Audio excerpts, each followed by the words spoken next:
পহেলা October ইসরায়েলে নজিরবিহীন ক্ষেপণাস্ত্র হামলা চালিয়েছে ইরান। ইসরায়েলি সংবাদ মাধ্যমগুলো বলছে ইরান অন্তত ১৮০টি ব্যালিস্টিক ক্ষেপণাস্ত্র ছুড়েছে। এছাড়া বেশ কিছু সংখ্যক ড্রোনও ছোড়া হয়েছে। অবশ্য এ হামলায় এখন পর্যন্ত কোনো হতাহতের তথ্য পাওয়া যায়নি। এদিকে এই ঘটনায় ইসরায়েলি সামরিক বাহিনী আইডিএফ এর মুখপাত্র দানিয়েল হাগারি টেলিভিশন ভাষণে বলেছেন, ইসরায়েলি বাহিনী এই হামলা প্রতিরোধ ও প্রতিশোধ নিতে সম্পূর্ণ প্রস্তুত। তিনি জোর দিয়ে বলেন, ঠিক সময় মতোই এর জবাব দেওয়া হবে।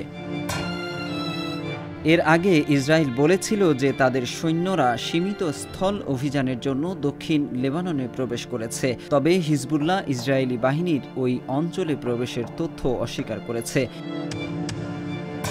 এদিকে গাজা উপত্যকা জুড়ে হামলা অব্যাহত রেখেছে ইসরায়েল।